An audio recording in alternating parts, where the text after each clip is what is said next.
Welcome to Drive the Daf, clear, structured explanation of the daily Daf in 20 minutes. You can even follow in the car. Shabbos Daf Kuf Chav Gimel contains two Mishnayos very close together, but the entire Daf, including before and after the Mishnayos, is referring to the halachos of muktzah. Now let's review with a brief introduction again to what muktzah is. Muktzah is the idea that some objects are not designed to be used on Shabbos. When Shabbos began, you did not have any idea that you may want to use this object on Shabbos, and there could be a number of reasons for that. Okay, the highest level of muktzah would be an object that has no use. It's functionless, therefore you wouldn't have thought of it as something useful when Shabbos begins, and therefore it's muktzah. A level below that would be something which has a function, but it is something which you would not want to use on Shabbos because of its value, because of its weight, because you set it aside, because you don't want it to break, whatever it is. It's function, but not Shabbos function, because you wouldn't want to use it. That is called muktzah machmas chisor and kiss. The Gemara is going to discuss that later in the daf when we refer to different objects that have that state of value. We'll also refer to it briefly in the beginning of the daf. The majority of the daf is devoted to items which are useful, but their use is a forbidden use, or their use is a permitted use, but not the same use. You want to use it for something which is not its classic use. These, called klisha malachtai l'isser or klisha malachtai l'heter, will be a source of discussion here. The Gemara opens with a machlokes, which we're in the middle of, between Rabbi Yehuda and Rabbah as to whether klisha malachtai l'isser, a functional object, but its standard classic function is a forbidden use, so you're allowed to now use it for a permitted use. According to Rabbi Yehuda, you cannot, and according to Rabbah, you can. Now, there's one other thing we need to note over here, and that's as far as changing an object's function, using it for something which is not its standard function. Way back in Daf Lamed Vav, we had a machlokes between 3 Tanaim. According to Nehemiah, you cannot use any useful object for anything other than its classic stated function. It's considered a muktzah for any other use. According to Rabbi Yehuda, you are allowed to use any functional object for any functional use. According to Rabbi Shimon, you could use even a non-functional object for a functional use as long as you could have created the use beforehand. So we need to remember Rabbi Nehemiah's approach. So let's begin with the Gemara over here, which is in the middle of this discussion of are you allowed to use an object which is klisha malachtai l'isser, its classic use is forbidden, can you use it for a permitted purpose? And the source of the discussion was the Mishnah which we saw at the beginning of the chapter, which said that you can use a hammer to crack nuts. According to Rav Yehuda, that was referring to a nut hammer, because if it would be a blacksmith hammer, you wouldn't be allowed to use it. According to Rabbi, no, you're allowed to use a blacksmith hammer to crack nuts, even though it's klisha malachtai l'isser. So the Gemara here tries to bring two proofs to the subject. The first proof is a brisa which says that if you have a grinder, it grinds garlic classically, so it's muktzah. You cannot use it for anything. Rashi says you may want to sit on it. It's a chair, but you can't use it for that. The only way that it's not muktzah is if it still has garlic in it. Then it is considered to be not a muktzah because the garlic is the main thing. It's like the opposite of a basis ledavar ha-isser. This is the grinder itself becomes not a muktzah because of the garlic which is in it. Now, so here you see a clear proof to Rav Yehuda that you cannot use the grinder for something else, even though it has a function, because its function is a forbidden function. The second proof the Gemara brings is from a brisa, which says that Beis Shammai and Beis Hillel both agree that if you have a large, heavy circle of wood that was traditionally used for crushing wheat, you can't use that as a cutting board if you already cut up your meat. If you didn't cut up the meat, that's a machlokes. But if you already cut up the meat, you can't use it anymore. And the Gemara is going to say the same proof, that you see that even though you could use it for other functions, you would not be allowed to.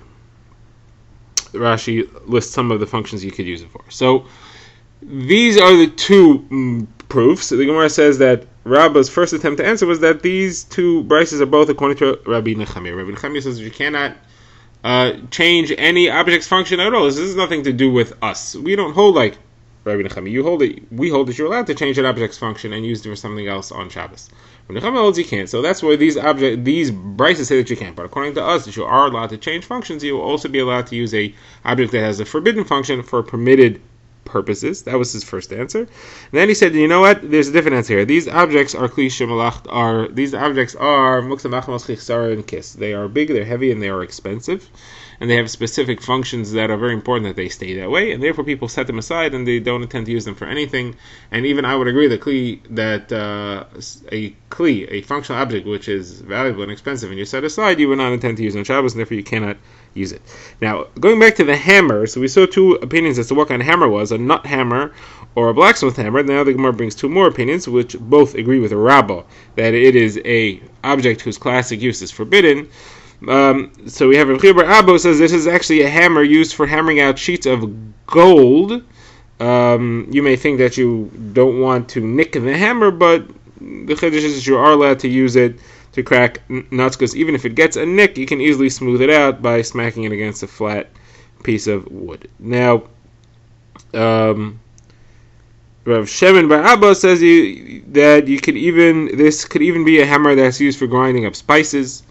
Now, the Gemara says that he would certainly agree that you could use the gold hammer because you could always fix it. However, Rav Yechon would not necessarily say that you could use the spice hammer to crack your nuts, because you may make the spice hammer disgusting and you wouldn't be able to use it for spices anymore, and therefore it wouldn't be allowed. Okay, now the Gemara goes back to the Mishnah, which referenced a kush and a kakar, two devices, a spinning needle and a weaver's stick that he uses to separate the strings. Either way, it's a long, thin stick that has a function, forbidden function.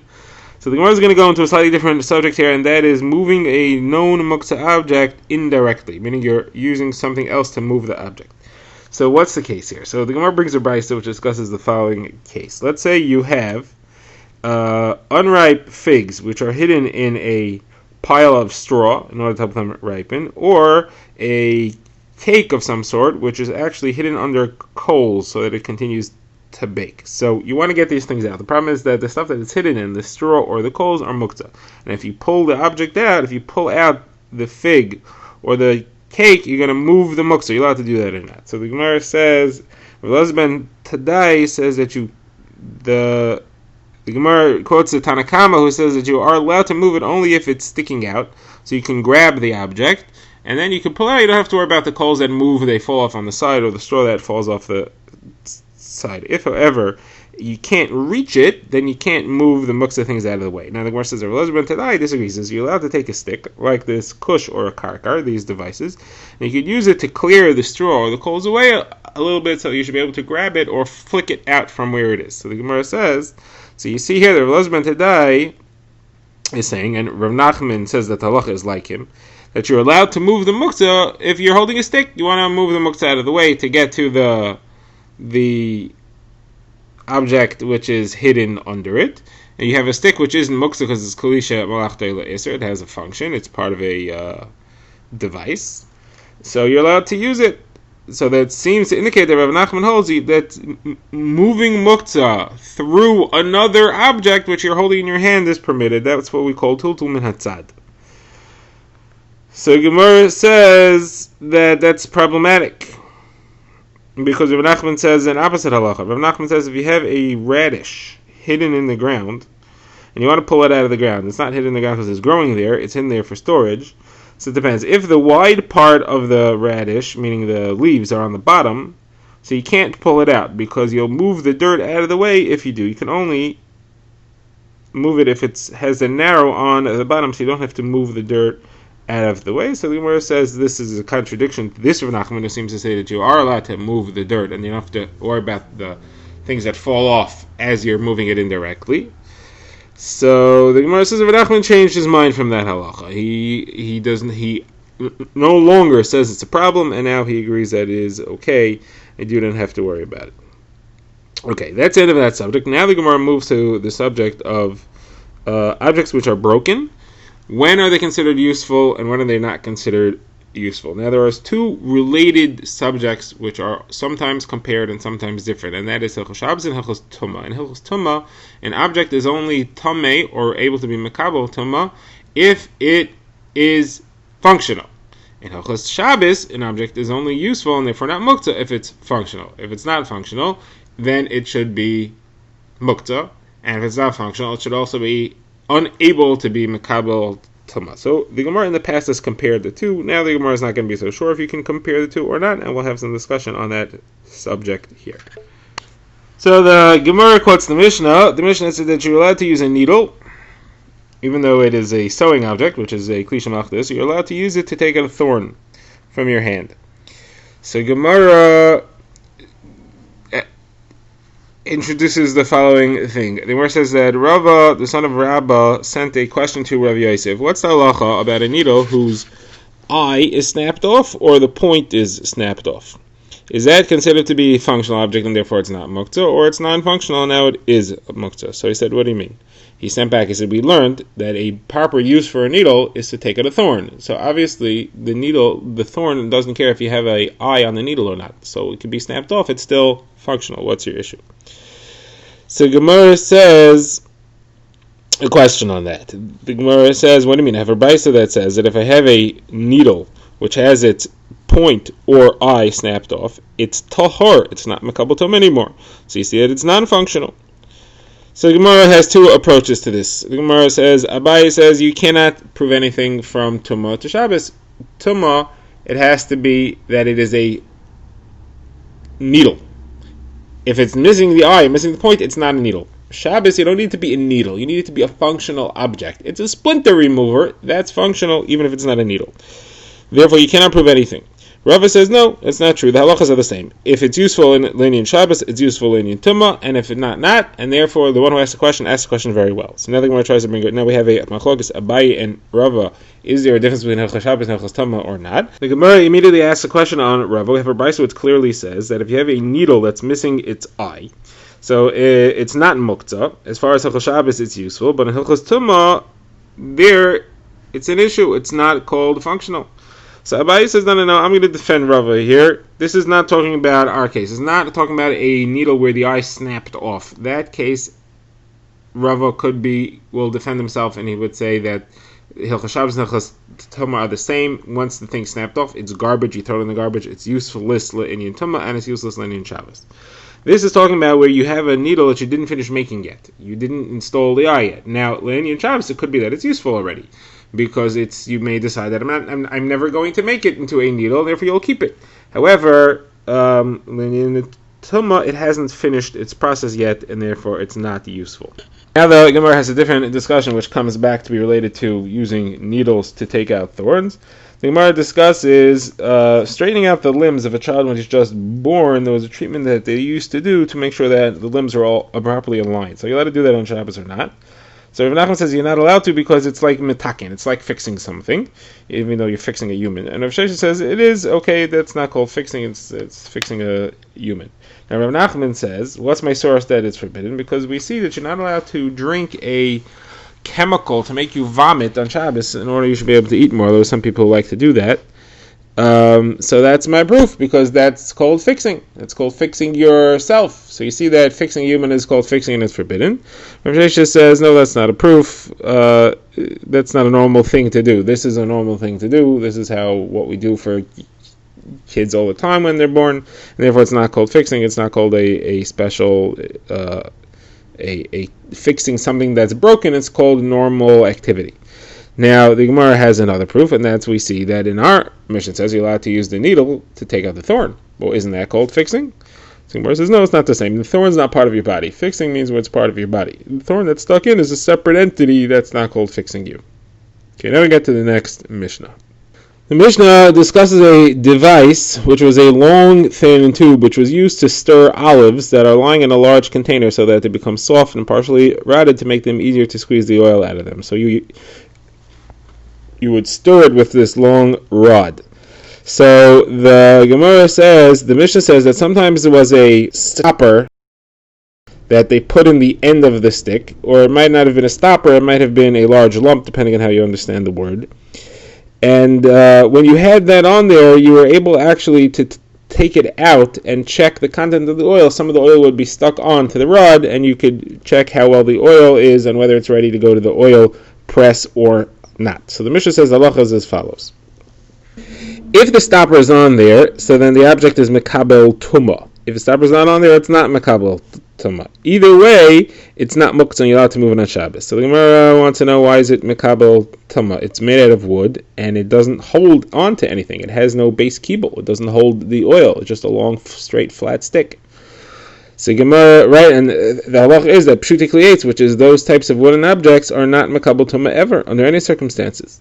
So Gemara answers no, because if it has a stopper on it, it can actually hold on to some of the oil so that you can check the quality of the oil. You pull it out of the vat and check the oil. Therefore, it is meant to hold on to the oil, and it is mekabel tuma in that way. Okay, now the Gemara quotes the next Mishnah, and here we're going to get into the halachos of muktzah machmas chisaron kiss, which is an object which is too valuable to use on Shabbos.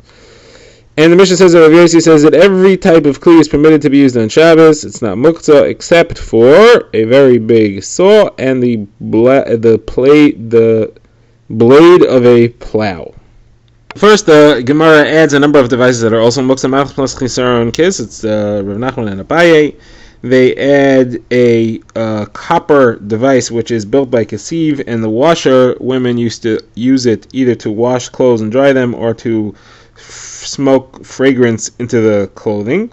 Next, you have a shoemaker's knife, a butcher's knife, or a large axe. All these things you have to be careful that it doesn't get nicked or damaged, and therefore it's klisha malachtei lesser. Now the Gemara is going to go through the history of what happened with kelim and how they went from being not muktzah to muktzah again. So what happened is as follows. At first, the only objects which were muktzah were objects which were useless and functionless. The problem was that people were being lax in their Shabbos observance. In order to strengthen it, they made a broad ban on various objects being used at all. This was in the days of Nehemiah. And the procedure was as follows. First, they had a broad ban, and then they began loosening the restrictions as people improved in their Shabbos observance. The Gemara says there were 4 levels of heter. There were 3 interim steps where they made more and more things mutter, and then there was the final step where they made everything a mutter except for muktzah machmas chisaron kiss, which is the plow blade and the saw that we saw earlier. Now, there's a couple of different variables here, and there's a machlokes what the order of what was made mutter when. Now, the variables are as follows. Are we referring to using an object litzarech gufoy, litzarech mekayme, or mecham letzel? This means as follows. Litzarech gufoy means using it because you need to use the object itself. You need to use it to hammer, you need to use it to crack a nut. Mekayme means you want to move it out of the way because you need the space that it's in. Cham letzel means you just want to move the object in order to protect it, like if it's in the sun and it's being ruined, you want to move it into the shade. That's one variable with 3 levels. Then you have the question of, are you referring to klisha machtei le'isser, something whose stated function is forbidden on Shabbos, or klisha machtei le'heter, whose stated function is permitted on Shabbos? And the other thing is it a very large object that is more likely to be forbidden to use at all? So we have 2 different versions as to what the order of the Teirim were. According to Abaye, first they said everything is asur, everybody agrees. First they said everything is asur, except for 3 very commonly used objects, which is a knife used to cut fig cakes, a big ladle for a soup pot, and a table knife. These things were always mutter because people needed them all the time on Shabbos. Then they started adding things. So the first round, according to Abaye, they added a klisha malachtei leheter, only to be used as tzarech gufay, something which has a permitted function to be used for it when you need to use the object itself. And then the next round they allowed you to use that if you just they allowed you to move that just to get it out of the way. Rava is going to argue on this point right here. Rava says no, the first round included both of those. There shouldn't be a difference between using it and moving it out of the way. Now, the third round, according to Abai, was when they allowed you to use a klisha malachtei le'isser you need it for it itself.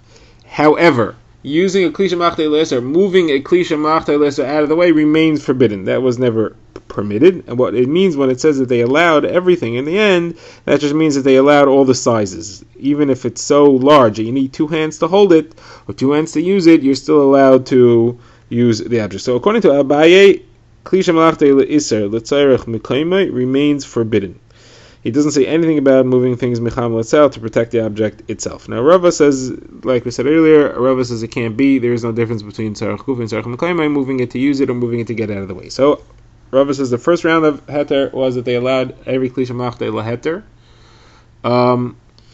to use it or to get out of the way. The second round was that they allowed klisha malachtei leheter to move it just to protect it from the sun into the shade. The third round was that they allowed you to move Klisha Malachte Le'Isser, to use it, or to get it out of your way, but not from sun to shade. So according to Rava, what remains forbidden is to move a Klisha Malachte Le'Isser from sun to shade. According to Abaye, not only is that forbidden, but in the end it's also forbidden to move a Klisha Malachte Le'Isser out of the way if you want to use the space that it's in. Now, according to Rava, the final step when they allowed everything, that means they allowed all sizes, even if it requires 2 people to use it. So big it needs 2 people, not 2 hands, but 2 people. Okay, so we end up with a machlokes between Abaye and Rava. Are you allowed to move a Klisha Malachte Le'Isser L'Tzairach Mekayimai? So the Gemara brings the 2 proofs we had in the beginning of the Masechta about the garlic grinder, which you're only allowed to move if it has garlic in it, and about the large surface which people used to chop meat on, which we saw that Beishamai and Beis Hillel both agree that you're not allowed to use it if your meat's already chopped. So the Gemara asks these 2, that these seem to be proofs to Abaye, that they were both forbidden to use, and you couldn't move them out of the way. L'tzarech mekayimai. So the Gemara says no. When it says that it's forbidden, it means to move it out of the shade is forbidden. But to move it out of your way, if you need to sit down or something, that's fine. Now the Gemara adds in the history over here. The Gemara says all this happened in the days of Nehemiah, like the pasuk says, he saw that Shabbos observance was lax, and therefore he instituted these decrees. Okay, now the Gemara says that there are 4 types of devices which we saw in Mishnayos or Muktzah. Those 4 were way back before they made these things permitted. Once these things are permitted, these objects all become permitted as well. So you shouldn't be confused. The fact that you see these useful objects are all Muktzah. What are they? So the first that we see in the Mishnah is a konin. Those are reeds which are placed between the loaves of the lechem haponim. Those were Muktzah before they made all objects mutter. The next is poles that they used to use to hang the carbon Pesach from. They stuck the pole on their shoulders from one to the next. They hung the animal from it upside down, and that's how they skinned it. That, of course, is only muktzah before this round of Heterim was made. The third thing on the list is a large peg which you use to lock the door. You're not allowed to move it from door to door directly. That Mishnah is also only before things were allowed. And the last thing is the grinder, which we said earlier, that's also only before everything was allowed. The Gemara will discuss this more in detail on the next. Drive the Daf is a project of the Grand Woodlands Shul and is presented by Rabbi Yitzchak Landa. Find us on YouTube or subscribe to daily emails by emailing drivethedaf@gmail.com.